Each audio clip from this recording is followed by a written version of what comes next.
Good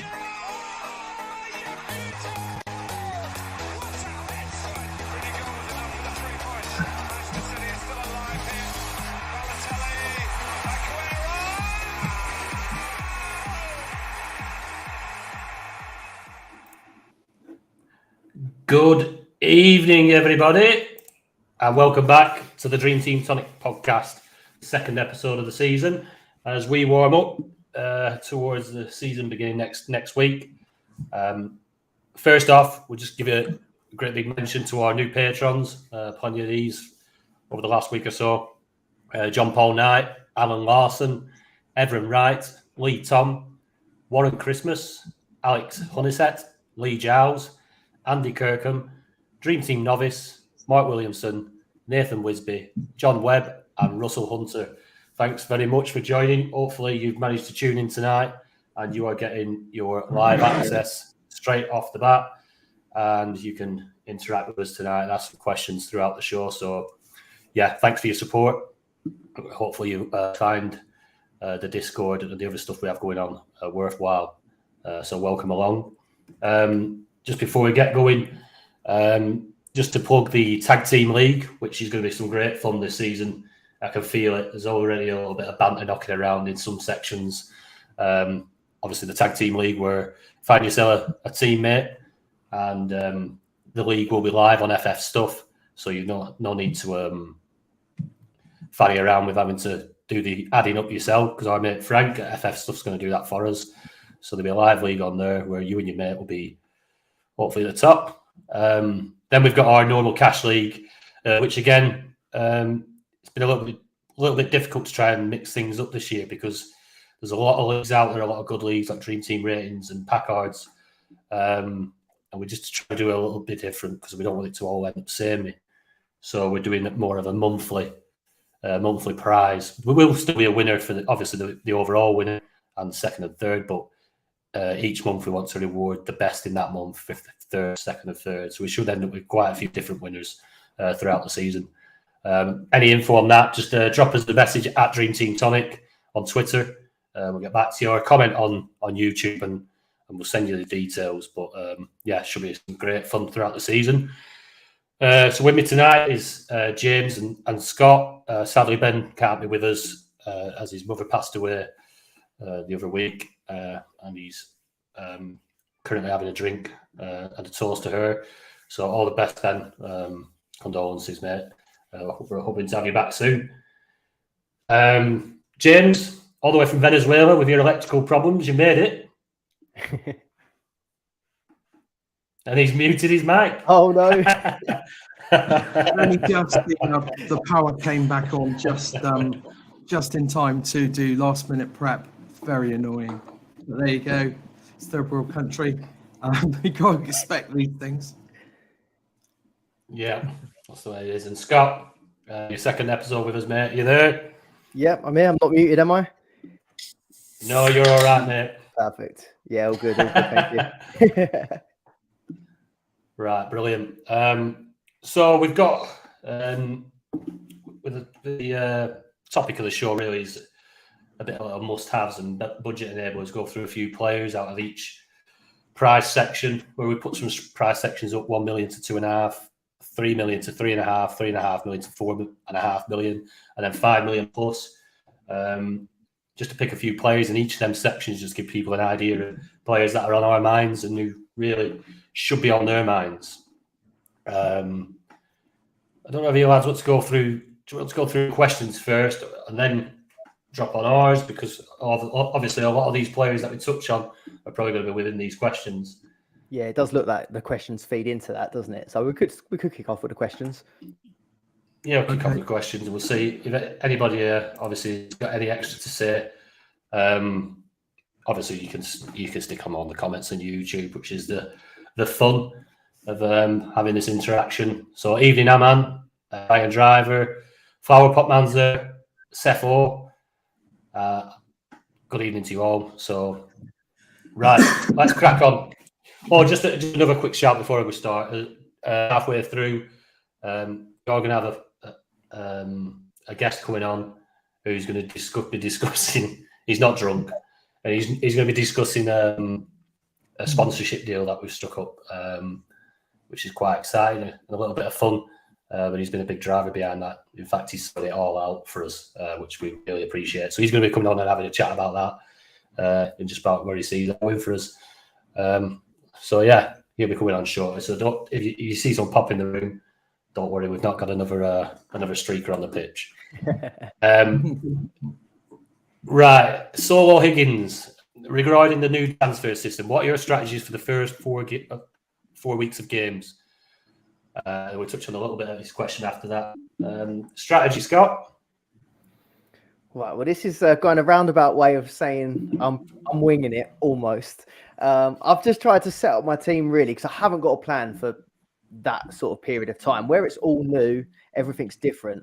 I kind of want to stay as flexible as possible just in case, I don't know, one team that you're not expecting does well, or Liverpool, for example, like last season, their defense was so good going into it.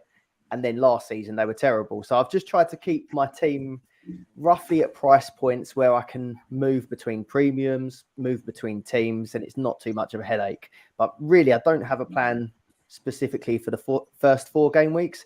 I just want to have a look at the match centre once that first weekend of football happens, and just see what the new point scoring system's like first before I start making a whole big plan. That's my way of saying winging it, really.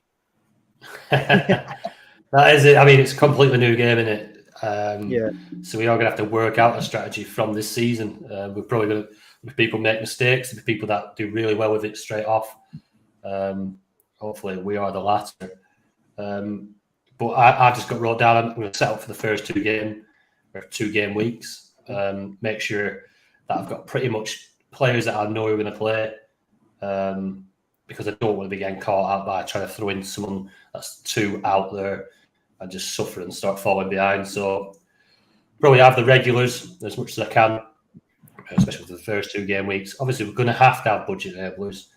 So we're trying to pick them and check out through pre-season and other things and the signings that teams are making, whether they will be starting and playing this season. Obviously, price rising and stuff come into play, but the first 2 game weeks, I just want to make a decent start, steady start, and then just see from there whether banking transfers and stuff like that, or using them and just switching in and out every week. What's going to be the best plan of action? But until we see the first lineups and the way these points work, I think we're all a little bit blind because it is like I say, a brand new game. You reckon, James? Yeah, I'm approaching it in a similar manner. I'm going safe with at least what I think is safe picks will be in my game week 1 team. No major gambles. Probably try and avoid players new to the league unless I'm really sure that they're going to hit the ground running. Most of the time they don't. It's worth noting that. Yeah. Just and of course I'll be looking. I've been looking at the fixtures. So my team will have fixtures in mind as well. You know, for instance, Newcastle have a pretty tricky start, so I'm probably going to be avoiding them for a couple of weeks. But now we've got extra transfers to use. We can move our teams around a lot quicker. So that will be interesting to see how that pans out. And of course, yeah, some people might think, well, I'm going to save these transfers. I want to build up to 4 and then do a mini wild card, if you like to use an FPL term. Yeah, we'll see how that pans out. Yeah, so if you have a flying start, why not do that? But I suspect most of us will have at least one player that will want to ship straight out. Yeah. But that's the way it usually goes. All this planning you put in, and there's usually 1 or 2 players where you think, "Oh God, what was I thinking?" Yeah, there's a few teams. There's a few teams like Liverpool, not like Liverpool, like Chelsea and Spurs that I've kind of just got no clue how they're going to start, for example. Yeah. And then even Liverpool, disappointing at the start of last season, but then finished really well, didn't they? So you'd like to think they come back good. Yeah, Chelsea. what I'm hearing with Chelsea is quite exciting, but how are they going to set up? It's one of them where the first 2 game weeks you have to see a little bit of competitive football, because even in the friendlies and that they play half teams here, half teams there. It's very tricky to actually decipher what the strongest team is for that particular club. So yeah. Steve has asked, budget or premium keeper? Are we going Bazuna or are we going Ederson? James. This is touchy one. I wouldn't be touching Ederson personally. Just to if you're gonna go premium, then you go Alisson, because the number of points he got last year was good, and we had a poor season. But because of all the saves he was making, because the defence pony, as Patrick would like to say, he would have got I think it was an extra 90 points, which is a hell of a lot. So going premium, forget Ederson. He doesn't play. He won't be playing in the cups. It will be. We don't know whether Alisson will be playing in the Europa League. But so that's another thing to think about. I've got a feeling there's going to be a lot of rotation at Liverpool this year, particularly with the Europa League, but we'll see how that pans out. Might depend on who they're playing, of course, what sort of group draw we get. So if we're talking premiums, I would say Alisson, but I've got some budget picks if you want me to talk about those as well. Yeah, sounds good. So I've been looking at this, and obviously a popular pick would be Sam Johnson, 1.5 million. I think a lot of players have got him. I can see Scott smiling because he's probably written down exactly the same thing. Don't think it's the biggest secret in Dream Team this year. If you've got your eye on the ball, he's looking good value for 1.5 million. I prefer potentially the Flecken from Brentford, because it looks like Raya might be on his way. Flecken's 2.5 million. Now, if you look at the stats for Flecken, they're not quite as good as Raya, but they're not far off. I did write some notes here somewhere. So defensively, Brentford had a good campaign. They conceded the second most shots on target, whilst also allowing the 4th fewest big chances. So they're conceding a lot of shots, but they're poor quality shots. Which is exactly what you want when you've got a keeper that is going to get a point for every 2 saves, and that's quite considerable. I think that will potentially be a big factor this year. There was no other team that had a bigger difference between those 2 numbers, by the way. Shots on target, but also the fewest big chances. So I think if Raya goes, then Flecken could be a fantastic option. That would be my budget choice, something a bit different. Yeah. Like you, Scott? Yeah, well, I did put a bit about Flecken down actually, because I looked at the fixtures, and we'll probably come on to fixtures later. But the Brentford fixtures do look really good, but they've got quite a few defenders, and it's hard to choose from their defenders, isn't it, at the minute? Because I think who's the new guy they've just taken on? Is it Nathan Collins? Is it Collins? I think from Wolves, but they've got quite a few defenders to choose from. And I saw that Raya had the most saves in the Premier League last season, and so it's if Flecken does the same. But I did hear he's had a bit of a shaky pre-season, so we'll just have to wait and see how he's been after that. I've gone full circle really, because I started really cheap with the 1.5 Johnston, who we've been looking at. But then I went the other way. As soon as Onana got added to the game, I was liking the look of him at 4 million and just keep Onana in goal at 4 million. But now I've kind of settled in the middle, and I'm liking the look of Pickford the most at the moment. That might be a bit of an out there one, but on saves, he was only 1 save behind Alisson when I had a look, and he's in 4th for saves. Or we lost Tony, have we? Looks like it. But He's yeah, not Alisson he's not even drunk yet. So bored him to death. Pickford was fourth on saves, only one behind Alisson. And then I had a look, and their fixtures look really good for pretty much the first 8 game weeks. The only top 6 side they face is Arsenal, and that's at Goodison as well. And we don't particularly do that well there. So I think Pickford could be a good one there. And in pre-season as well, they've played 4 games so far and conceded 1 goal, kept 3 clean sheets. So it could be it. I know you can't always rely on it. You back? You good? I don't know. And then for the first time in probably 2 years, internet's just we've just dropped out. Yeah, I was just picking up. It's not me in Venezuela. you should try and be in here. I tell you, it's out. I know I won't use the rude analogy I was about to, but yeah, it's up and down rather regularly. Yeah. I was just singing the praises of Pickford at 3 million potentially. I said they've got kept 3 clean sheets in 4 games in pre-season, only conceding 1 goal. And yeah, he was 4th highest for save points. So I think he could be a good in-between one. Ideally, I'd like him to be a bit cheaper. Yeah. But that's 2.5 would be nice for him, wouldn't it? Yeah. I just seen Connor saying Areola in the chat at 2 million, I think he was. And I did have him in all of my drafts at the start. I've listened to a few podcasts, and all my West Ham mates were saying that he would definitely be number 1.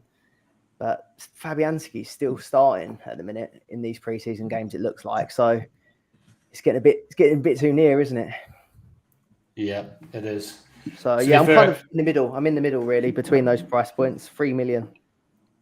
Yeah, I think it's going to be cheapy goalkeeper. By the time he built the rest of your team, I didn't even give him a goalkeeper much thought. In my first draft, I just ended up with 2 million left. I mean, at that point, you probably just throw Johnson in if I got to that.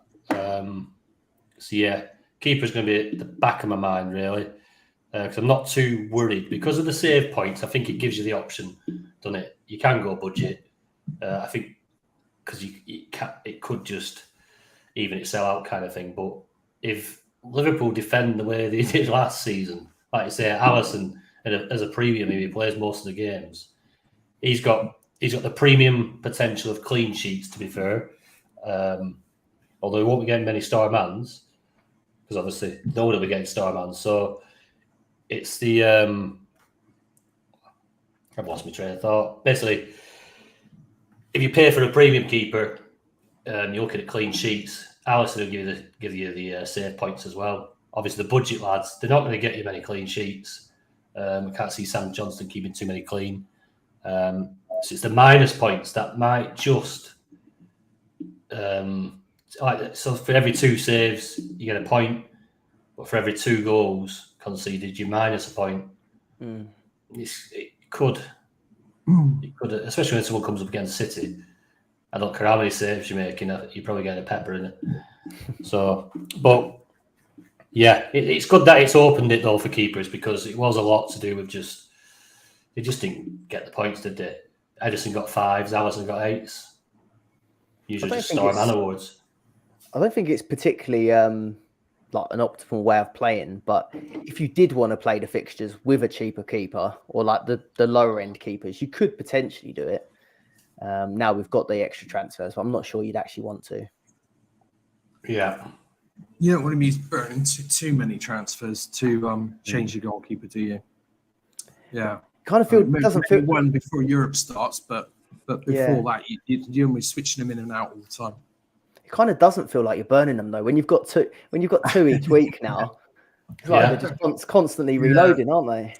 You are in a position where you could, if you only want to make 1 sub that week, then you go, I don't really want to touch my goalkeeper, but he's probably a better option for the next 2 games. You could use that second one because you're not going to be able to bank it anyway. Because if you use 1, it just resets back to 2, doesn't it? If you use 1, it doesn't bank 1. Yeah, you have to use. You have to not use any to. Yeah, you have to use 1 over. Use none to bank an extra one in the next week. So you could always be at an end where you're only wanting to make 1 transfer because you don't really want to touch your goalkeeper, but I've got the money to do it, straight transfer. Why not? I think and this is the reason where when you ask about strategies straight off, I don't think we're being secretive. I just don't think you can try and put something together, as we all will. Whether that works, that's the question. Right, as soon as I lost the connection, where am I up to? Right, so that was Steve with the premium budget keeper. Great shout about Alisson. You'd like to think Liverpool will shore up a bit this season. If you want my opinion on that, I'm happy to give it. I think we're going to ship goals left, right, and centre unless we get in a decent number 6. And even if we get one in now, it's too late to bed them in. They are going to be. I reckon I'd be surprised if we keep many clean sheets unless we get that number 6. And it's even if we do, it's going to. You're not going to sit McAllister back there. Brighton used to use McAllister at 6, didn't they? I don't think so. Trent's been doing it pre-season, hasn't he? But you can't. I don't think you can start him there. He's wasted there. Don't get me wrong. Yeah. We don't really have. He might start in as the number 6, but I don't think he will because we don't really have a great backup for right back, and I don't count Gomez as a great backup for right back. I mean, we've got a young kid. Ramsey's gone off on loan, and there's another young kid whose name escapes me who has played there in pre-season, but he's decent, but he's too young to fill in for any, certainly in the bigger games. So Stefan Rakitic is still coming back from a long injury.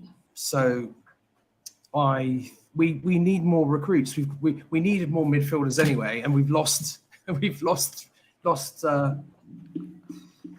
4 in either contracts expiring or Henderson or off to Saudi Arabia. So you think you'll get that Lavia? Is it Lavia? Short there, to be honest. Lavia from Southampton. Yeah, Lavia from Southampton. Trouble is, he's only 19, I think. He's still a teenager. Can he come in and play 80% of the games this season? Might be asking a bit much. We need recruits in that defensive midfield role, in my opinion. I'll be the first to admit if I'm wrong. I hope I am, but I think Liverpool are going to ship goals. I do. Certainly as first at the beginning of the season. Yeah. May well be the case. Right, Kenny Jones has been on. Given the new transfer system and taking into account Europe not kicking in for the first few weeks, he's targeting enablers from non-European teams with good fixtures worthwhile early on. Visser, Hickey, Johnston, McNeil are a few that spring to mind. And who would be your top 2 enablers from each position be? Thanks, lads. Keep up the great work. Cheers, Kerry. Scott. I've got no problem having like the non-European players to start with, but I'd probably keep it at maybe 2 or 3 to start out with. You don't want to have to sort of overhaul your whole team, and we're not going to get any wild cards or anything this time around. I think if you keep it to sort of 2 or 3, there's nothing wrong with doing it. But I think I'd probably keep it to that. Top 2 from each position, though. I've got a few in the minute. I want to see if Colwill ends up starting for Chelsea. He's at 2.5, isn't he? Porro as well at the back for 2.5. I don't think their fixtures are great at first, Spurs. But I had a look and he's got quite good numbers considering he joined in January. Because he doesn't appear that high up on like the chance created and the tackles, but when you actually double it or whatever you'd need to do a whole season, I think it would look quite good. I found midfield quite a bit harder. I quite liked his call of McNeil. Actually, I'm banging the Everton drum a little bit, but still he's at 2.5, and I think that's probably a bit too much to take a chance on him.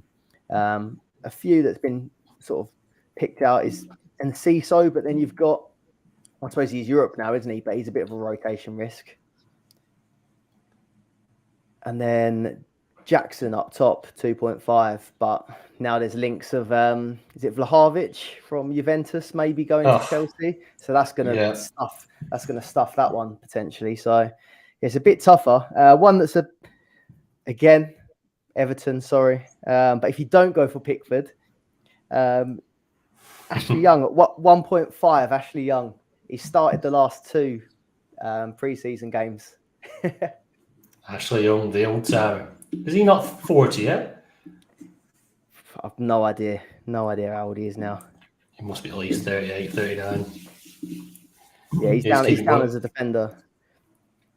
But yeah, I think you really are probably scraping the barrel with some of those. But yeah, for my cheapies that I've got in at the minute, I've mostly had Colwell, to be fair, at 2.5, and then Ciso.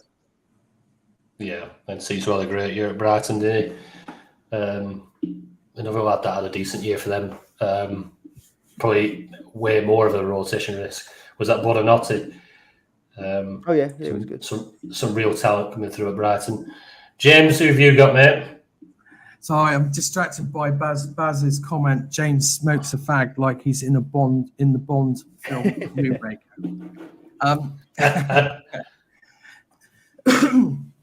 So I noticed Hickey was mentioned as a 1.5 million option. He's only played 45 minutes in pre-season so far. A lot of the other defenders have played a lot more. I'm not an expert on Brentford, but I would question whether he'll get the game time required. I like the Collins pick at 2 million.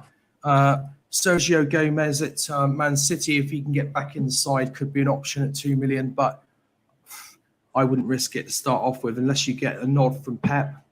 In the 2.5 million bracket, I think there's some good options. The one that Scott mentioned, Colwell, of course. I think the Villa fullbacks could be good value at 2.5. Cash and Moreno. And then I suppose if you're going to go up to 2.5 for a budget, maybe Rico Henry or Pinnock of Brentford, a decent. That's probably about the limit for a budget for enablers, isn't it? 2.5 million and below, shall we say? Yeah. Yeah. Okay. In midfield, in the 1 to 2 and 2.5 million bracket, there's only one player that I thought, one or two players that I thought were decent. I mean, at 2 million, you've got Will.i.am of Fulham. He's on. Whether he'll finish 90 minutes every game, given his age, I don't know. But he's signed a new 1-year deal. He's on most of the free kicks and set pieces. There's a couple at Spurs that might turn out to be options, depending with the new manager there. And Ndombele's back, Lascelles, 2.5, but you wouldn't start the season with them. That would be too risky, I think. I do think Dwight McNeil is a good option at 2.5, as is Pereira and Casado, possibly Buendia. Leave some for me, James. Sorry, I'm always joking, mate. You crack on. I just ticking them all off your list. Yeah, he's mentioned it. Tonic, we have to see what this new Newcastle signing's like, don't before we jump in there. Tonali, I can't pronounce it. In the striker bracket, you've got Wisser at 2 million. Not sure on his game time, not 100% anyway. They have obviously Ivan Toney's suspended for some time, so he might be a decent shout at the 2 million bracket. 2.5 Richarlison, I think is probably the best option that I can find. I mean, Nketiah, I don't think is gonna. He's only 2 million, but what do you think, Scott? Is he going to get any games? No, I can't see it. I don't know if Balogun's on the game because he's our other striker that we're looking to maybe sell, and I think West Ham are linked with him. I don't think I'm just looking now, but I don't think he's on there. But I think he'd probably come in at 2.5 or 2. If he went to West Ham, that could be interesting. Yeah, Ings has been doing all right in pre-season, hasn't he? Did I see? I seen a draft with Skamaka in the other day as well. Did I not on Twitter? Oh, That's brave. Yeah. I was going to mention one thing on Arsenal. Zinchenko hasn't played pre-season yet. It apparently has an injury, and every time we've gone to fill in that left-hand side, we've either played Kivior or Tomiyasu, who are both 2.5. So it's just whether or not Zinchenko gets any minutes before the season starts. We'll see that next weekend for the Community Shield, I guess. But if one of them starts the season at 2.5 and Arsenal do all right, he could stay. Yeah. He's made out of Weetabix, isn't he? Yeah, Zinchenko. Not been great so far for injuries. It seems like Pep knew. Well, he hasn't got a left back yet, really, has he? I suppose it didn't cause any problems. Cancelo's back, though. Yeah, I mean, Ake did a great job at left back last season, and obviously sometimes they've utilised Laporte there, who's obviously the left-sided centre half. They're going to be signing that Givardo, aren't they? Yeah, that seems to be dragging on. Though. I'll just say, Seth said didn't Timber play left back, but he played one half at left back, I think it was. But from the Arsenal podcast I listened to, they didn't think he did a good job of inverting, but many options there. Yeah, Timber. Like I say, Timber will do all right. Somebody else will do a job at left back. Let's say $2.5 million. That's not bad. But it's probably only going to be for a week or so, isn't it? Yeah. James, you literally read out the whole list. There were only one player that you didn't say that I had on my list. Obviously, that's with me going third. I think Pereira's a good shout at Fulham. Some of the stats and how he would have benefited from this new point system is quite good, especially the shots on target, chances created. So he's right up there at $2.5 million. And John McGinn, Villa, tackling, shooting, chances created. He's up there on them three. Could be a good option at $2.5 million. Yellow cards. He loves the yellow. I mean, the only good thing with the yellow cards now, obviously, it will be -1, but it used to be if you get a yellow card, it's literally -4 because you'd lose your 7 rating more often than not. Oh yeah. So the yellows this season aren't as costly. So I'm not. Do you know, like with the players like Paulinho who loves to tackle? I mean, he might do 6 tackles in a game, gets 3 points. He might get a yellow card, that's 1 point. But he'll probably play all game, that's another point back. He could end up with 4 or 5 points in the game just for doing a few tackles. Because his tackle numbers are unbelievable. Yeah, I wonder if anyone's going to take a punt on Paulinho because he's leading that the people that would have been better off. But I don't think I'll put him in myself. 3 million. Yeah, absolute beast on the Sky and Telegraph last season. Obviously, just tackling. Yeah, I didn't have many others. Obviously, McNeil and Visser, who I don't know between him and Mbeumo is going to be up top for Brentford. Obviously, we haven't Tony being banned, so they're good options. They always love an attack. Brentford, good attack inside. So yeah, that's it. That's the budget lads in there. Right, Andy Barnett. Now I've done it again. I got to the end of his question. They're like, no, I don't get it. Right. Hi, gents. I'd like to know one different defender from each of you who will be happy having in your team for the first 6 game weeks. The defender must be someone you'd also expect to start every match. And this is the bit I don't get, but also sub before the end of the match. Now, I don't know why you want to know that. I asked exactly the same question, and I think what Andy's trying to say is that the example he gave was how many times in the Discord during a match did you see it? You know, on the 80th minute, 85th minute, did you hear somebody say, "Boom, there's the clean sheet gone"? So that's true.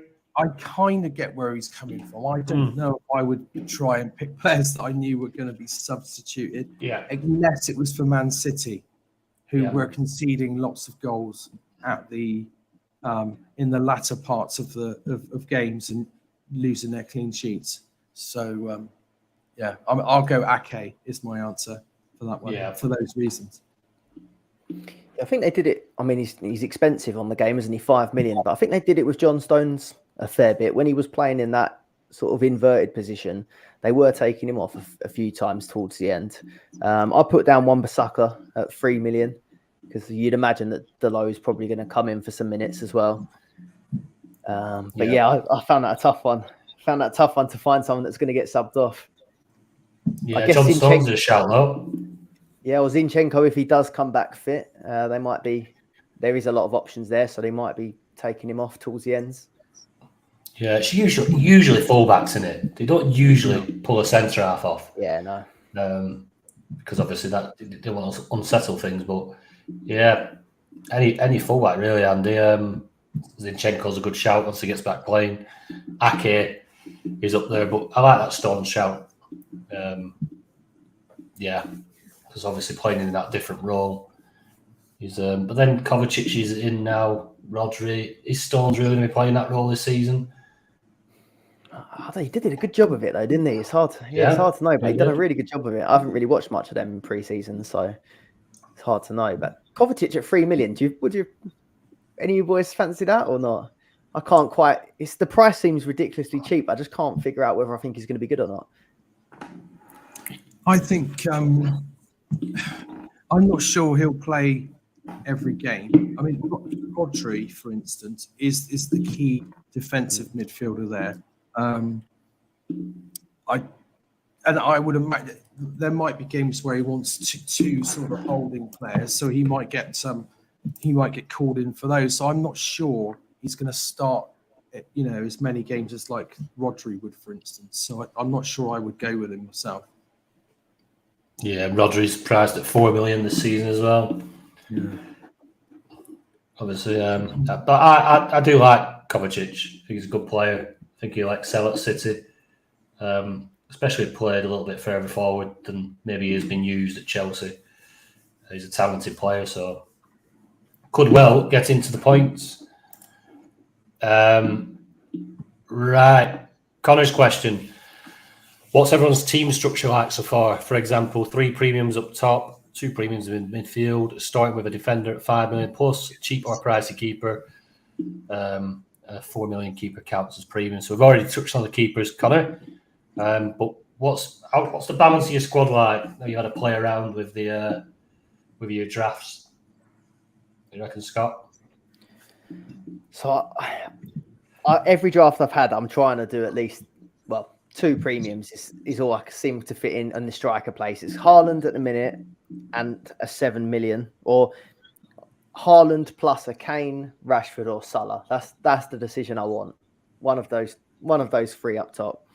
Then I'm only being able to really fit what I'd call a 1 premium in midfield at the minute.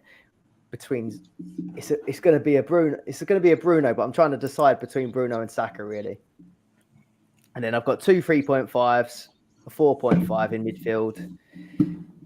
I said 3 million at the back in goal. And then I haven't got that much. I haven't really got any expensive ones in defence. I've gone 3.5, 4, 3.5, and 2.5. But I think that now we've got 7 positions, you can sort of just mix them up, can't you? But the main bit I'm building the team around is sort of 1 premium in midfield, and then those 2 up front at the minute. I think now we're looking at the game completely different, and our plans used to be month to month. Like we'd plan a month really, quantity of fixtures, quality of fixtures, and then plan our transfers around attacking that month, and then leaving maybe a couple for injuries. I think this season, as we start to talk, we're probably going to be looking at a lot shorter periods of time, 1 week, 2 weeks. As opposed to a full month. So, I mean, it's great for us as a podcast. Gives us loads more to talk about. But yeah, when you're just saying about 3 premiums up top, 2 premiums in midfield, I think 1 week you might have Haaland up top on his own, and the next week you might have 3 premiums up top, and you've dropped a budget enabler into midfield just to to allow you that. I think there's going to be a lot of strategy going around. It's just, I don't think it's going to be. You're going to have to be super fluid throughout the season because you're going to be able to attack a smaller portion of fixtures each time because of the amount of transfers. What do you reckon, James? How's your team looking, mate?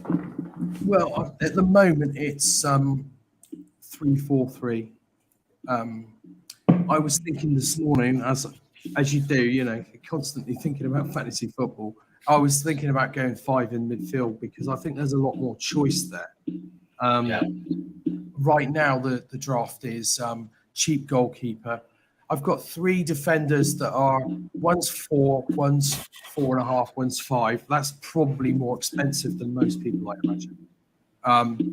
I've got 1 premium, what you would call premium in midfield, 2 middling price players, and 1 cheapie. And up front, I've obviously got Haaland, and I've got 1 4 million and 1 5 million forward. But yeah, I mean, it's all in flux at the moment. Not ready to do a team reveal just yet, Aman. I saw you were asking that. When are we going to do that? Maybe next week. We'll see. That's roughly my team structure anyway. Yeah, mine at this moment in time, I just had to play around with having the. I'm hoping Kane goes to Bayern because that'll settle. It does change the game. It's a big one. If that goes through, I think ultimately straight away you see a template of Haaland, Salah, Rashford, which is difficult to leave out Kane if he stays. Then I've got a 6 million midfielder, and then I've got a few 2.5s, a 3.5.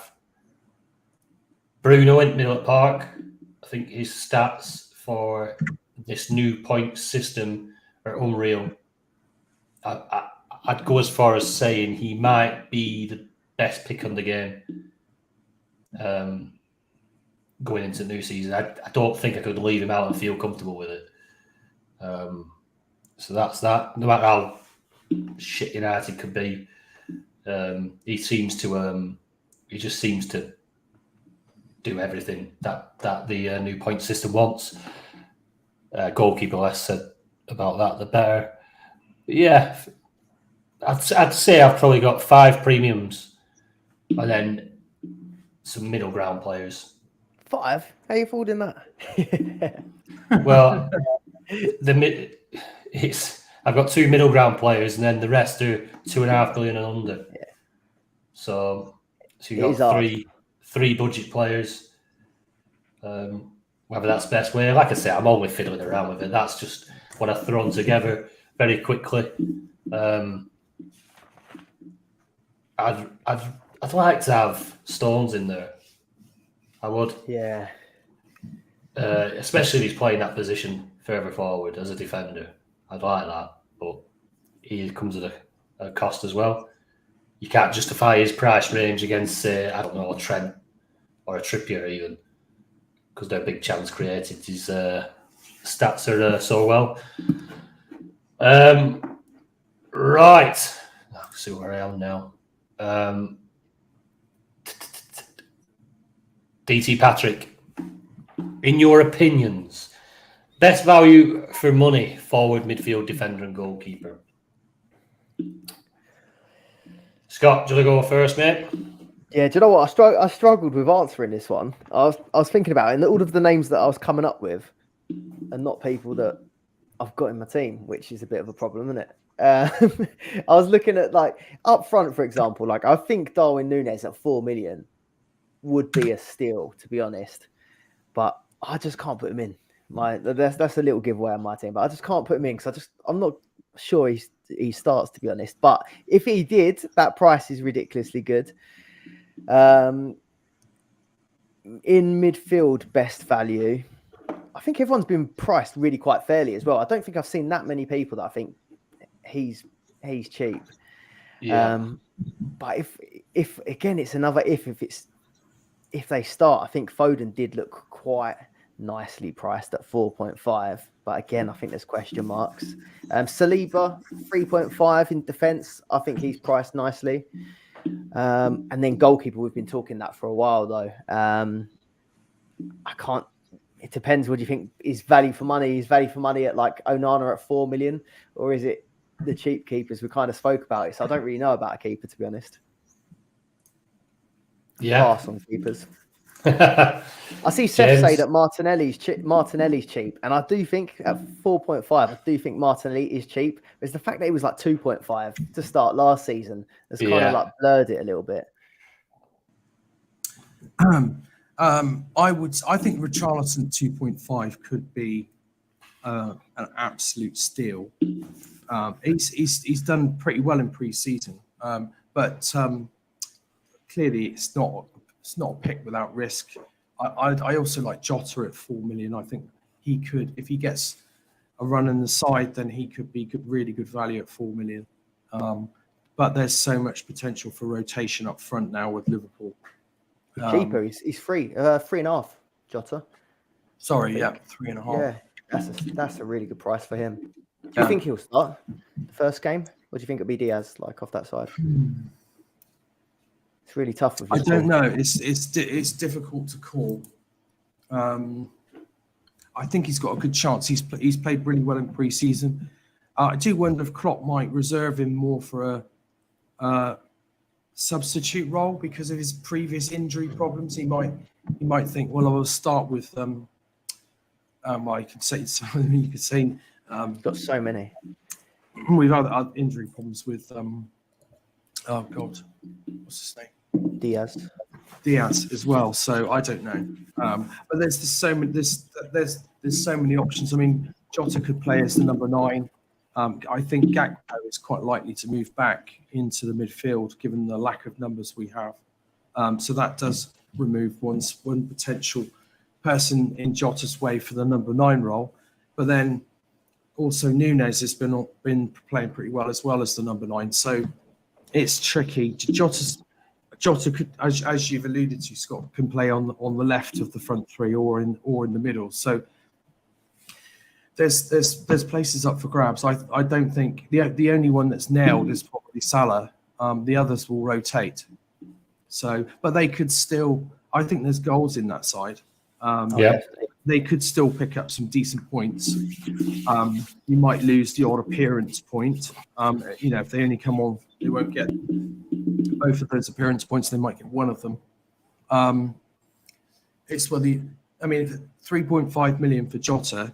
If he's coming on and scoring, getting 30 minutes but still scoring goals, he could still represent decent value. So Richarlison and Jota would be my picks up front. In midfield, I won't go for the obvious pick of Pereira. I'll go to Dwight McNeil. At the back, I really think, as Scott said, I think Saliba has been underpriced.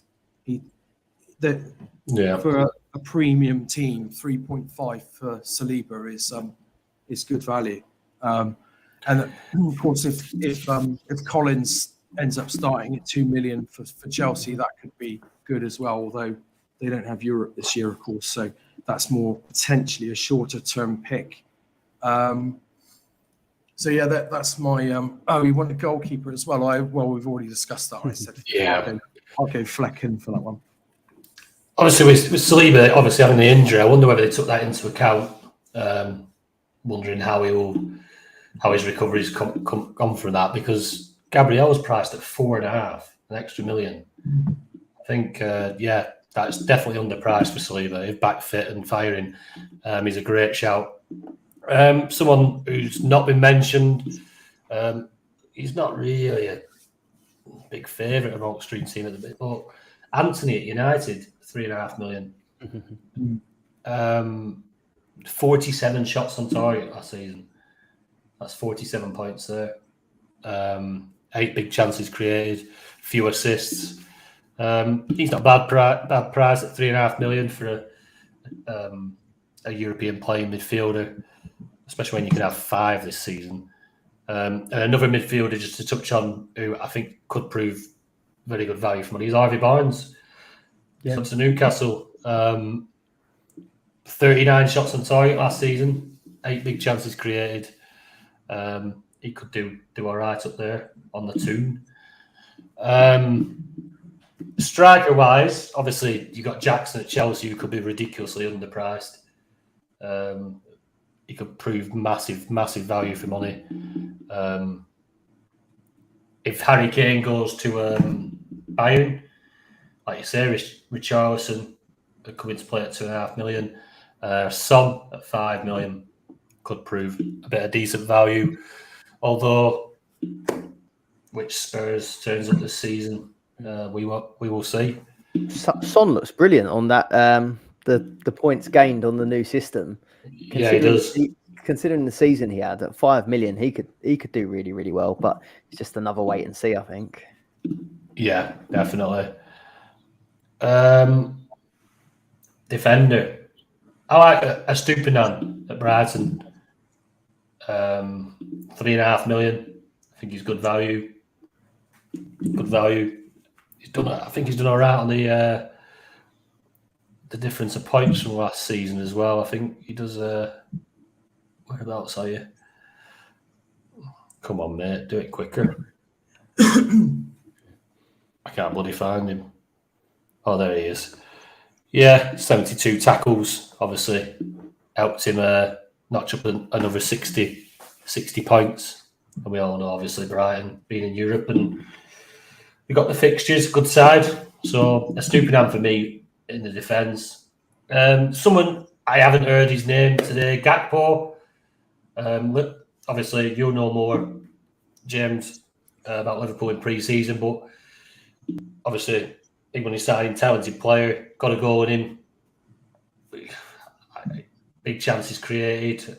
I think he'll tick all those boxes at 3.5 million. I think we're just probably worried a bit about Liverpool's rotation. Jota, Diaz, Salah, Nunes.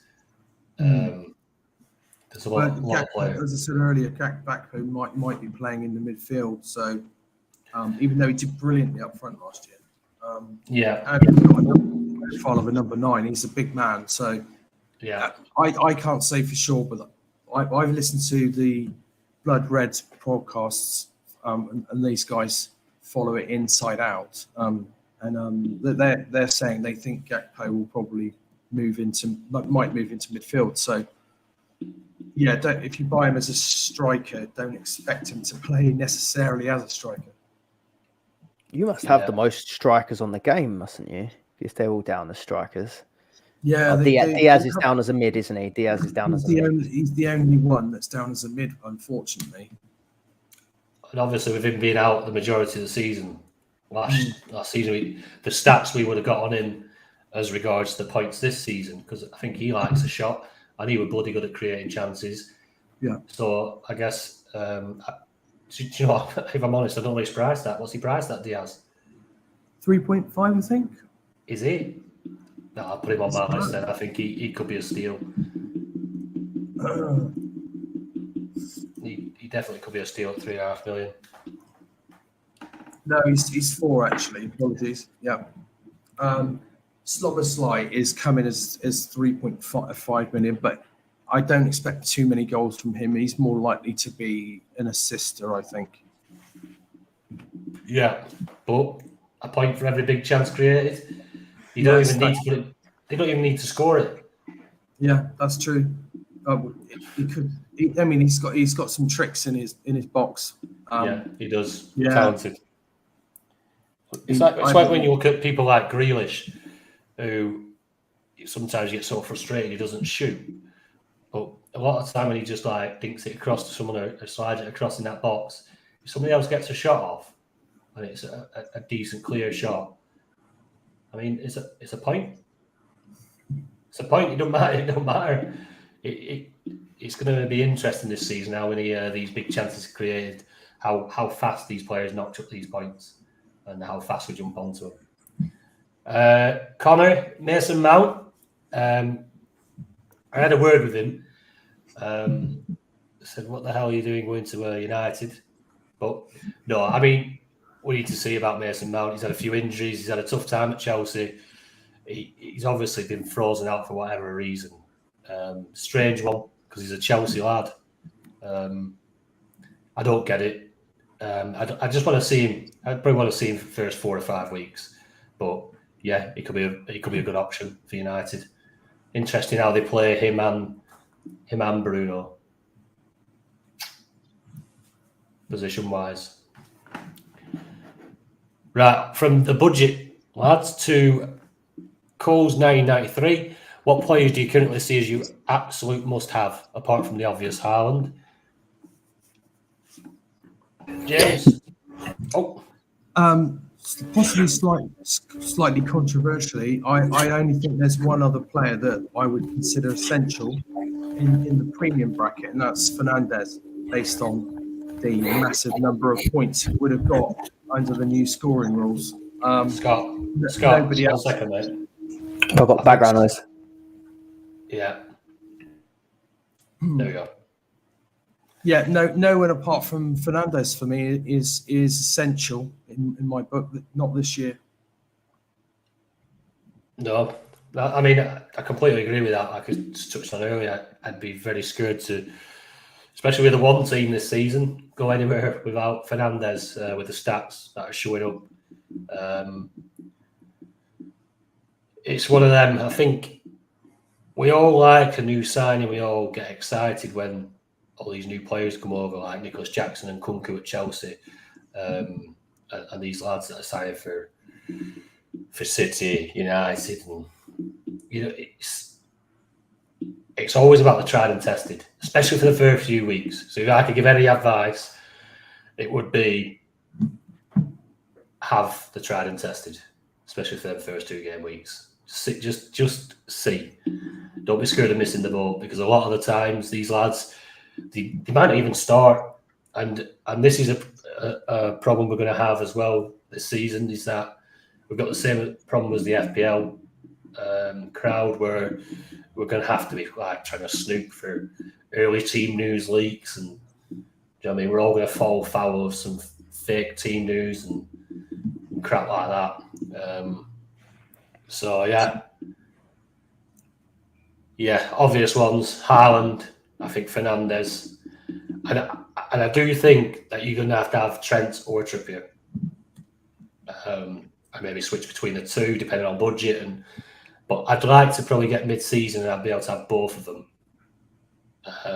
But that's going to depend on price rises and how we attack price rises and stuff, which I'm still trying to get my head around how they're doing it with the cut-off. I'm hearing like the price rises an hour before, then you cut off. I'm not too sure. I thought that seemed pretty straightforward, the price changes. I think it is just going to go through exactly, everything's going to go through at the same time, I think. What was I reading earlier today about? It was an hour before the cut-off. No, an hour before the kickoff. Oh, right. I think I might have read it wrong then. I think I read it as in someone said it was an hour before the lockout. I'll quickly try and get it up. I think I saw it on there. They've added it because they've added a handy bit to the rules now, haven't they? They've added FAQs to the rule book now. So that was where it cleared up the whole Aston Villa thing, because they added to the FAQs about the playoffs don't count. But they also added one. Let me just find it. When do player prices update? Player prices are updated at the beginning of each game week. That is immediately after the deadline and after any pending transfers have gone through. Happy days. All at the same time. Right. So, yeah, that works. So it's pretty much like 7 o'clock on a Friday morning. You've made your transfers, they go through, but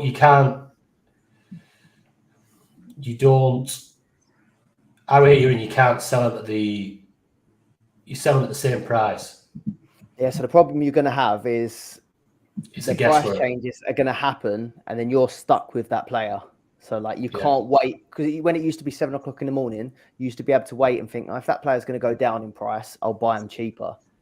You can't really do that. You can anticipate them, But then you're going to have to be stuck with them for that whole week. And then you've basically got to have them do well the following week almost. To then rise back up. Yeah. Yeah. Yeah, it's like I say, different game. Yeah. I think that's why we just have to get used to it for the first couple of weeks, I think. Yeah, and then we'll probably be able to build on the strategy from there. Right. See, this is the problem with live, isn't it? I need a piss break. Well, whilst you're doing that, Tony, I would like to ask Scott a question about Havertz. Go on. Love it. Where do you see Havertz fitting into the Arsenal side, and what do you think it might affect the output of Odegaard in any respect? Possibly. So I'm pretty sure that he will be, I don't know which way you want to dress it up by the name, but left 8 or left centre mid, basically where Xhaka was last season, right, with probably a bit less defensive responsibility.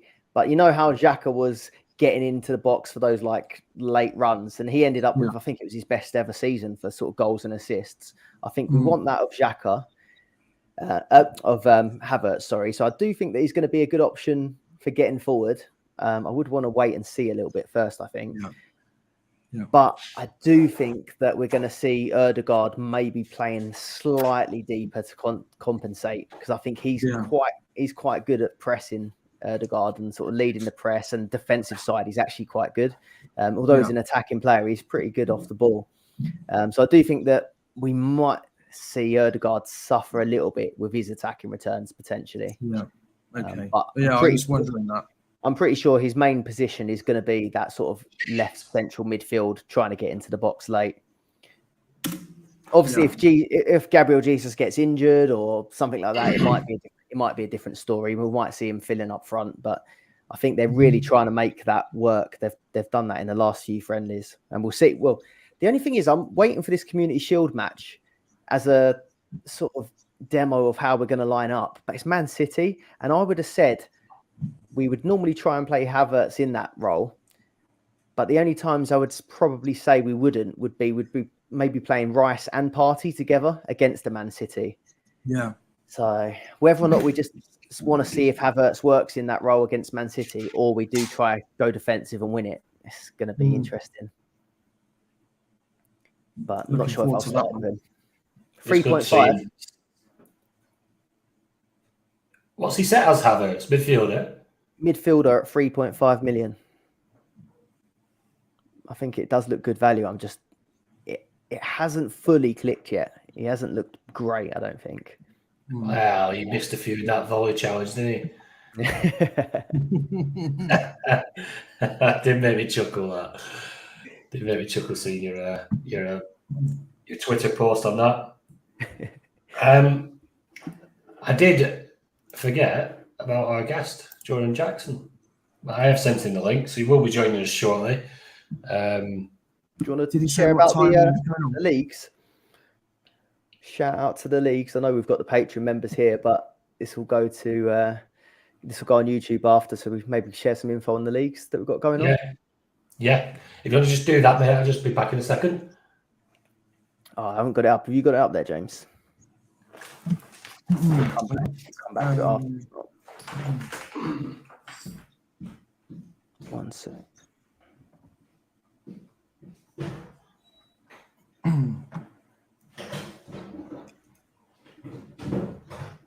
No, I've not got it to hand. So this is the mini leagues, yeah? That's it. Thanks for throwing us under the bus with that one, Tony. Okay, let's see if we can What's find that one? the mini leagues. What have I done? So yeah, we've got the tag team cash league, haven't we? Where you join up with another player. So it's £25 each, and your combined scores will determine where you finish. Not seen that format before anywhere else, so that could be quite exciting. Hopefully, people will remain civil to each other if their partner's not doing so well, and we won't get any fisticuffs in the Discord or anything like that. Of course, we're running our usual cash league as well. All the details are available on our Twitter feed, and we'll put them at the bottom of the video description as well. So if you want to join those, then feel free. We've had some good responses so far. So come and join us. We do always end up with a mad rush in the last week. We do. It's I think with the price of the league, obviously that's up the price to try, because we know single teams, and it's just we want to try and get as big a prize pot as we can, especially trying to pay monthly prizes. So in the main cash league, obviously the monthly is going to be the output. The tag team league, though, I'm looking forward to that. I've got Andy Boyd at me, my Rovers mate. So I know a few have teamed up strategically, like tried to find the best player they could, and oh yeah, we're mates. You're not really mates.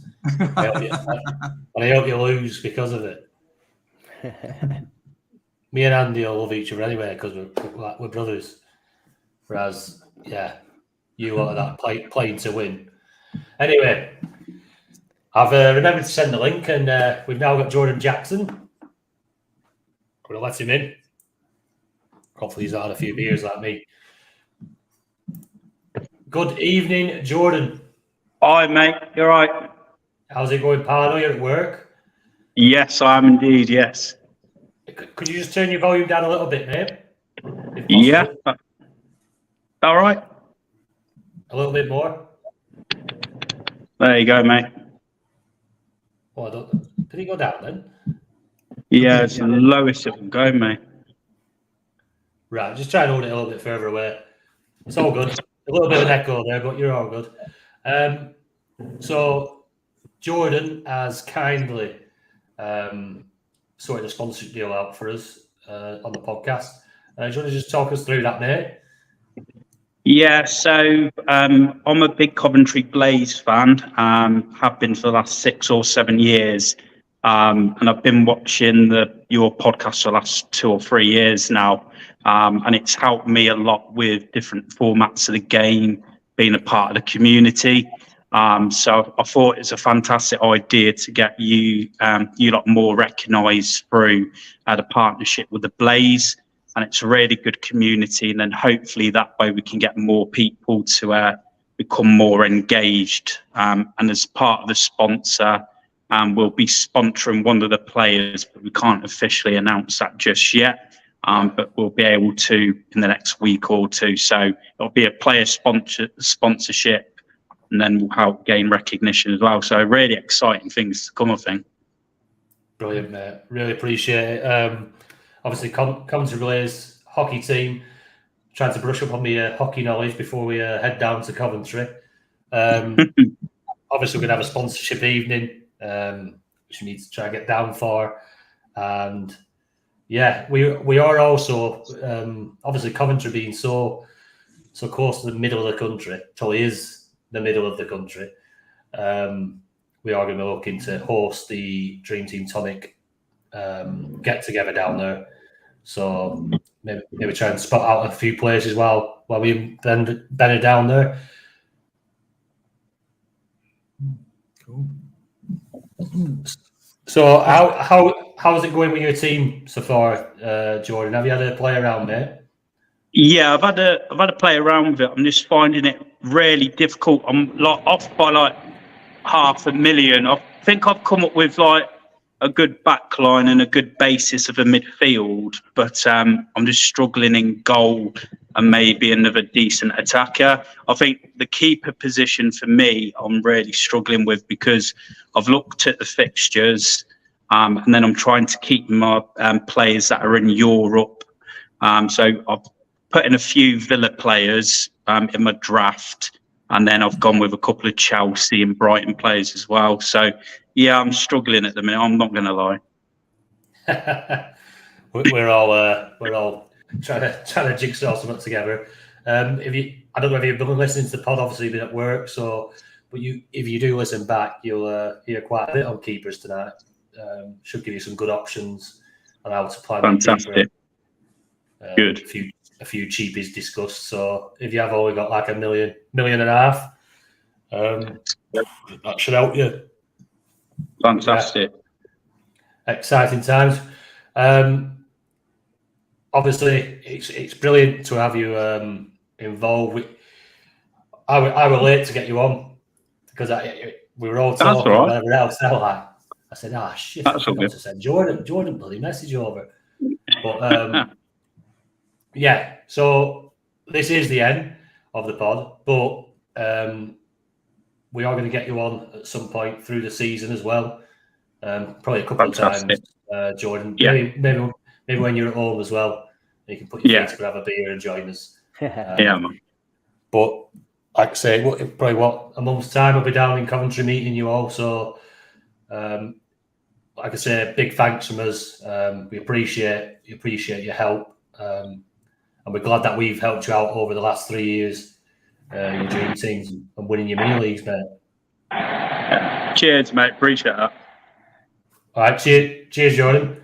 Cheers. Cheers, mate. Thanks for coming on, mate. Really appreciate No that. problem. Cheers. Cheers, pal. Right, there you are. Jordan Jackson, the Dream Team Tonic podcast, teamed up with the Coventry Blaze. You going to get on the ice? Am I going to? No, I'm hoping I'll be staying down there, so I've had quite a few beers.